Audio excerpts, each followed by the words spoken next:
À un moment donné, chaque soir, ils disparaissent. Il y a encore quelques minutes, votre jardin était plein de vie, des cardinaux à la mangeoire, des mésanges qui filent entre les branches de l'érable, un merle qui tire le dernier ver de terre avant que la lumière ne s'en aille. Puis, en à peine 20 minutes, plus rien. Les mangeoires sont vides, les branches immobiles. Le jardin semble soudain désert. Où sont-ils partis?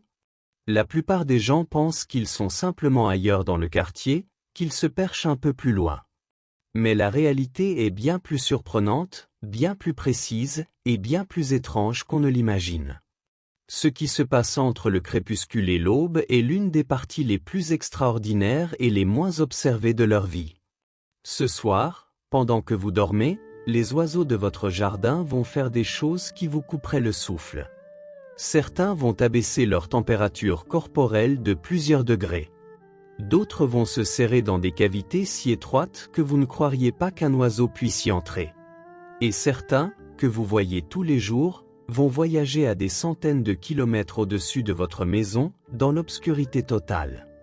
Bienvenue sur Secret des oiseaux du jardin. Ce soir, nous allons plonger dans cette obscurité et découvrir ce que vos oiseaux font vraiment quand la lumière disparaît. Restez jusqu'à la fin, car la dernière chose dont nous parlerons se passe directement au-dessus de chez vous, certaines nuits de printemps et d'automne, et son ampleur est impressionnante. Premièrement, où vont vraiment vos oiseaux quand le soleil se couche? La réponse n'est pas celle que la plupart des gens imaginent. Et elle est différente pour presque chaque espèce présente dans votre jardin. Le cardinal nordique est l'un des plus faciles à observer. Les cardinaux ne se perchent jamais très loin de l'endroit où ils passent la journée. Dans l'heure précédant le coucher du soleil, le mâle se dirige vers une végétation dense. Un fourré, un arbuste à feuilles persistantes, ou un enchevêtrement de vignes situé à quelques centaines de mètres de son territoire. Il choisit toujours le couvert le plus dense disponible. Pas principalement pour la chaleur, mais pour la protection. Un oiseau endormi est vulnérable. Et pour un cardinal, une végétation épaisse est ce qui se rapproche le plus de l'invisibilité. Il retourne souvent au même endroit, nuit après nuit, pendant des semaines, parfois des mois.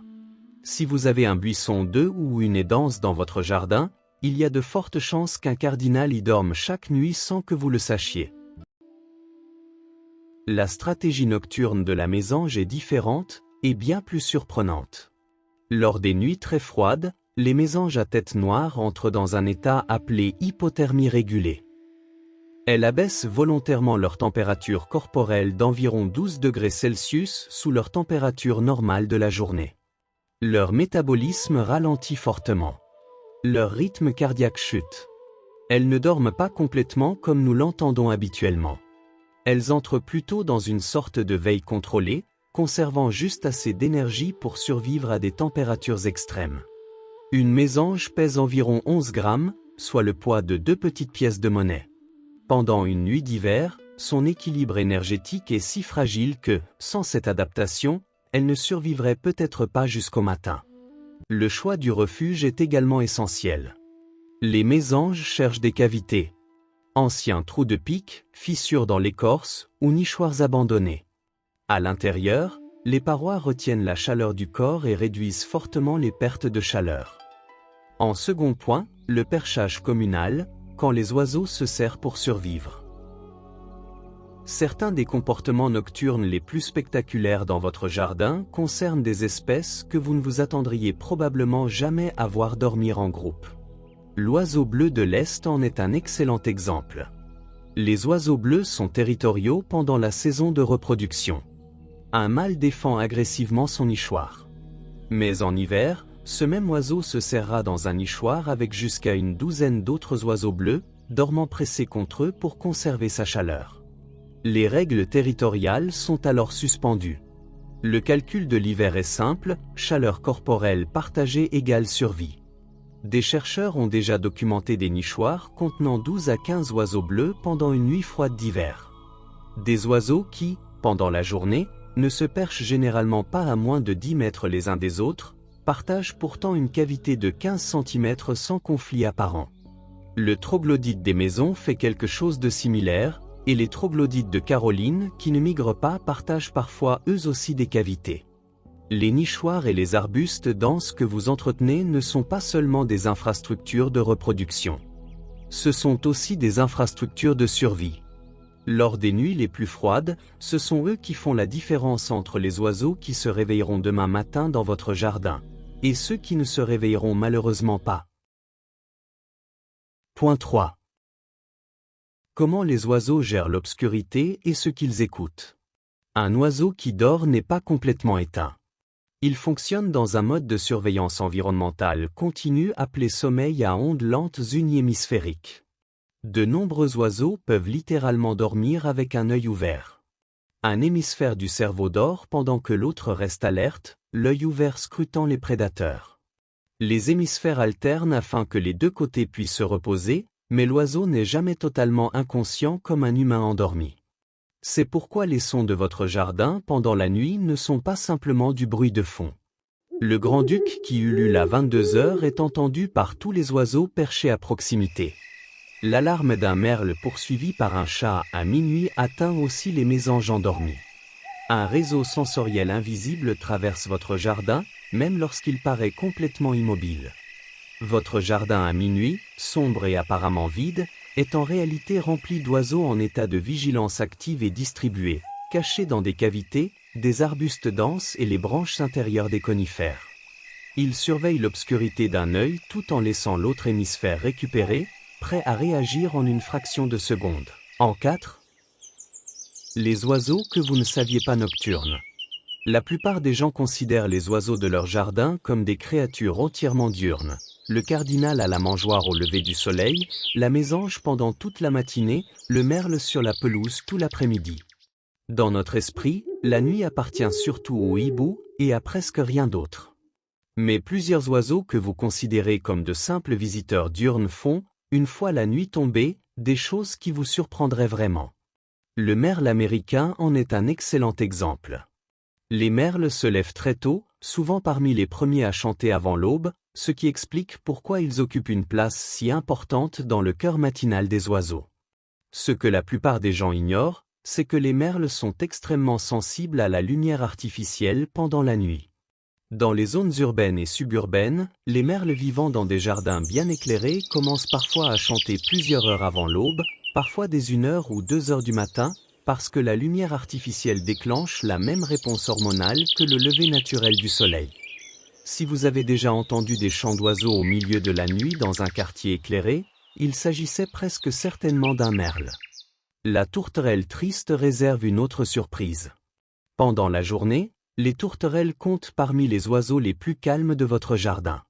Elles se déplacent lentement, sans hâte, donnant parfois l'impression d'être presque inconscientes de ce qui les entoure. Mais lorsqu'elles sont menacées, les tourterelles tristes deviennent capables d'une vigilance nocturne remarquable. Une tourterelle restée immobile sur une branche tout l'après-midi peut soudainement s'envoler dans l'obscurité complète en produisant un vol rapide et sifflant si un prédateur approche.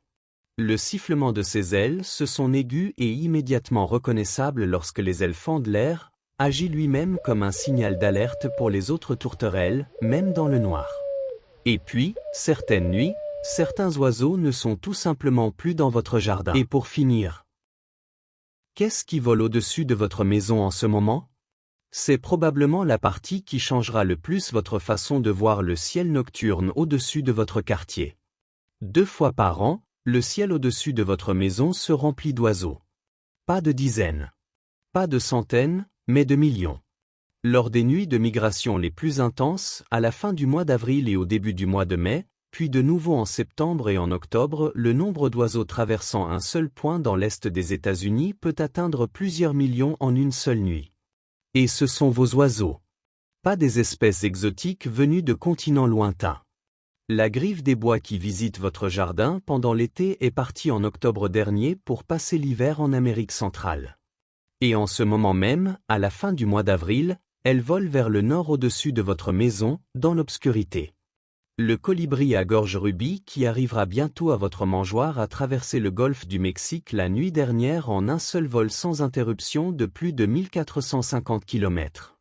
Il s'est repéré grâce aux étoiles et aux champs magnétiques terrestres, en brûlant des réserves de graisse comparables à l'effort qu'un humain fournirait en courant 2 marathons d'affilée. Birdcast, le système gratuit de suivi des migrations du Cornell Lab, suit ses déplacements en temps réel grâce au radar météorologique. Lors des pics de migration, les images radars de l'Est des États-Unis ressemblent à un immense système météorologique remontant vers le nord, sauf qu'il ne s'agit ni de pluie ni de nuages, mais de milliards d'oiseaux. La masse biologique de cette migration est si importante qu'elle produit des échos radars que les météorologues ont dû apprendre à distinguer des précipitations. Et cela se passe au-dessus de votre maison ce soir, comme lors de nombreuses nuits de ce printemps. Les oiseaux qui passeront tout l'été dans votre jardin, qui chanteront dans vos arbres et se nourriront à vos mangeoires, sont en train de traverser le ciel au-dessus de vous en ce moment même, dans l'obscurité complète. Ils naviguent à travers un continent entier grâce à des lumières qu'ils peuvent voir et que vous ne pouvez pas percevoir, en suivant des routes que leurs ancêtres empruntent depuis des millions d'années. Comment voyez-vous les oiseaux de votre jardin à présent? Dites-le moi en commentaire.